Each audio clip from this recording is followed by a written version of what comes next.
programme boobu daw na bi ay année 2000. Non 2010. 2010 donc oui. Initiative de co-développement la tuddoon. À partir de 2010 bokk naa ci ñi ko évaluer 2008 à partir de 2009 2010. ñu tuddee ko PAISD. PAI programme d'appui aux initiatives solidaires de développement. Je pense que mu ngi daw ba léegi. donc initiative yooyu nañ dem jàngat lan moo fa nekk parce que y avait deux volets. volet communautaire continuer li ñu doon def ci hôpitaux yi ci santé ci éducation ak yooyu. mais ak volet entrepreneurial. je pense que war nañu mën a xool volet yooyu. lan fa mën a jëlee ci jàngat. pour que au-delà des diaspora bonds. ñu mën a développer les pays mais aussi les localités avec les initiatives des migrants. Pour terminer là-dessus, je veux dire que souvent on donne des exemples à l'échelle pays. L'Italie, par exemple, immigrés et développés. Mais il y a des exemples à l'échelle région. À l'échelle, par exemple, Montpellier en France. Mais à un moment donné, il y avait plus de Montpellier à l'extérieur qu'à Montpellier.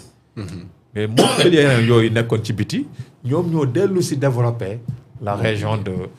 à l'époque, c'est Languedoc-Roussillon, je pense que ça s'appelait. Donc, et ça, donc il est possible que la localité, par exemple, Diourbel, le pôle centre, ou centre-nord, centre-est, c'est Diourbel et Louga. Souvent, le centre-est, centre-ouest. Parce que dafa jël Diourbel, jaar Louga daa dem ci géej gi. Parce que c'est toute la région de Louga mais surtout la façade maritime. Donc ça fait un peu centre-ouest. Foofu noonu mais c'est un bassin de migration énorme. Ils peuvent se développer là-bas. Donc Diaspora Bond pour moi c'est un excellent outil. Mais il faut aller étudier d'autres modèles pour exploiter le plein potentiel de la diaspora en investissant dans le secteur privé. Dans le secteur privé. Pathé balaa may ñëw ci yow pour ceux qui ñi nga xam ne ñu ngi laajte comment souscrire je crois que sur le site du ministère des Finances mën ngeen fa souscrire sur Sénégal www.senegal.com également.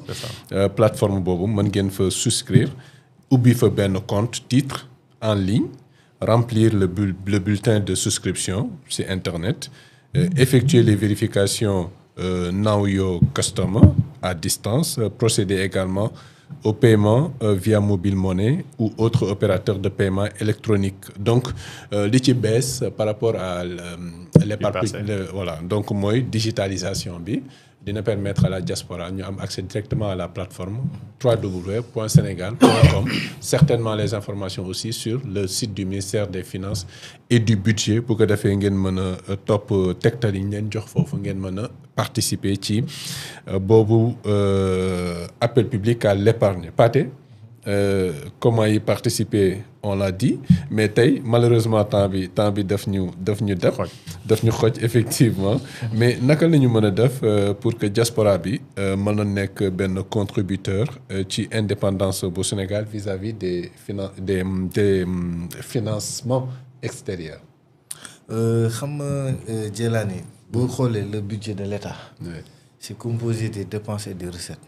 Mais en général, loolu dama koy wax tout le temps quoi dëkk yëpp la y a des déficits budgétaires. Le déficit budgétaire boobu nag da nga koy dem uti. mu am lu ñuy wax la planification de l'endettement c'est-à-dire endettement da nga koy planifier. boo demee ci réglementation générale de la comptabilité publique.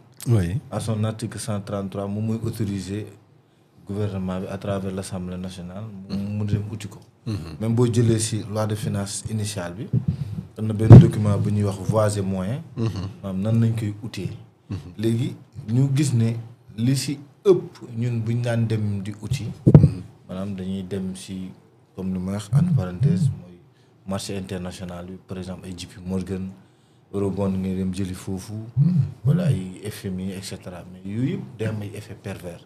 Effet pervers yu muy am mooy boo xoolee FMI. ñoom dañ lay abal mais avec des conditions. boo xoolee aussi banque internationale yi JP Morgan Stanley.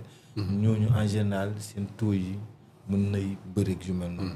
léegi nag boo demee aux États-Unis de septembre 2001. ñoom ba ñuy lancer seen obligation patriotique yi mooy par exemple diaspora bond yi c'est-à-dire c'est pour lutter contre le terrorisme parce que période boobu dafa amoon ay attentats ñoom ñu lancer ko pour lutter contre le terrorisme mais ñun nag dafa am benn plan bi nga xam ne mooy presse bi premier ministre ko fi teg. ñu xool le plan de redressement économique et social.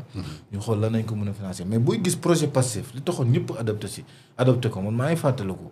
à l'ESP ay 2018 ñun xam la ne doon lan moo gënoon neex ci projet Pastef souverainisme moo boobu.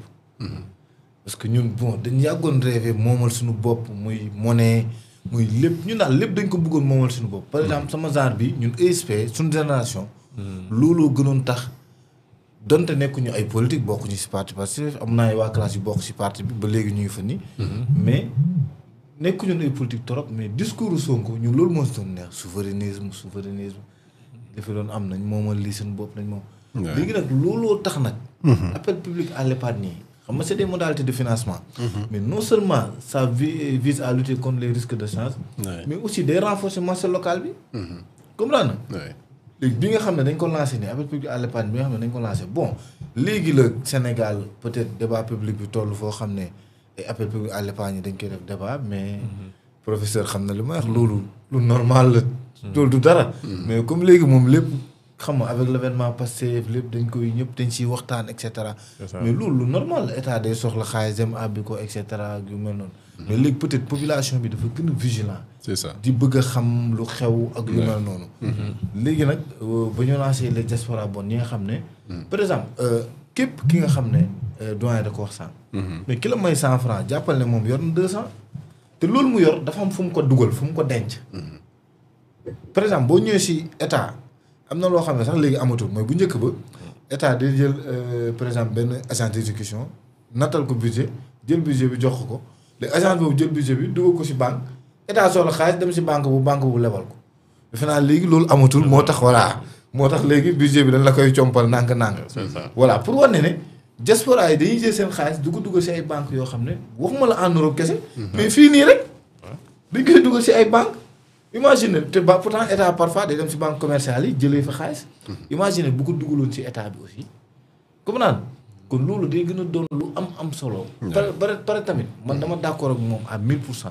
man appel public à l'épargne bi baax na quoi si jot mais pour man am na lu gën loolu. mooy lan mooy ay programmes yoo xam ne buñ ko tegee c'est des programmes bien structurés maanaam diaspora bi xam ne man de bu mu dugalee sama xaalis état bi fii la koy def te lii nii day dox. bu ko defee ñoom loolu da leen gën a motiver ñu mën a dugal seen xaalis foofu parce que Sénégal amaguñu TGV. Sénégal lu ñu amagul dafa bëri c'est-à-dire pays la boo xam ne par exemple man damay xool yenn dëkk yi li ñu am ci population. ak ñun l'urgence pressante c'est la raffinerie. pour mieux profiter du pétrole. waaw mais TGV mën na xaar mais raffinerie. mais non c'est un exemple bu may joxe. je sais mais pour mu gën a précis lu ñu mën a def dafa bëri. effectivement man bon comme nekkuma ministère des finances et tout wala ministère de l'économie. mais man je dis tout le temps que ne. comme man entre parenthèse Moustapha Ba c'était un idole pour moi. ko daan déglu bokk na ci tax ma bëgg finance et tout parce que man j'aime les chiffres. mais nu muy toog quoi ñun suñu ministère économie ak finance maanaam ñoom peut-être man xaw ma quoi mais maanaam caay-caay ak xarañte pour man loolu dafa des ci ñoom quoi gis nga dëkk buñ la ko joxee. xam nga pour lan la problème bu amee nga régler ko man loolu laa gëm. parce que gëmuma administration kese mais yow foog nga bëri ay bagages waa bëri ay pexe. ba nga xam ne bu ko defee. yow lu bëri mun nga toog di si xalaat war mën ko mën a lever. professeur da ko wax si début waxam. audacieux. pour man yooyu. waxuma compétent wu ñu nag. parce que ay kii nañ mais yooyu dama ko dese gis si ñoom quoi. man benn jour toog naa fenn waa ji di wax noonu. mais da ngeen comprendre ministre bi dëkk bi fu mu ko fekk nii mais fu mu ko fekk moo tax moom ñu teg ko fa.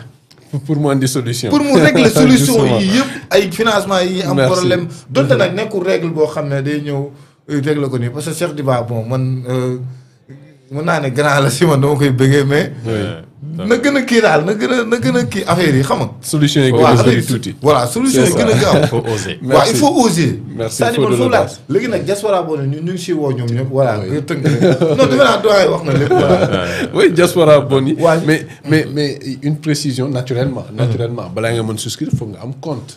foog nga am compte bancaire c'est ce qui est très très très naturel. merci beaucoup Coumba Gadio pour ce rappel là je crois que c'est évident que nga war a am compte bi balaa ngay mën a souscrire parce que da ngay contribuer. booy contribuer ci compte lay jógee foog nga am compte boo xam ne am na lu fa nekk. waaw mais en général xam nga Europe. oui côté boobu ñoom seen dëkk dañ ko bancarisé. c'est ça c'est-à-dire ñoom moom compte moom. même pour nga louer fenn wala dara dañ lay laaj kon. tout est naturellement. voilà bancarisation ba dafa am solo trop. malheureusement temps bi xoj nañu. on aurait pu évacuer d'autres questions mais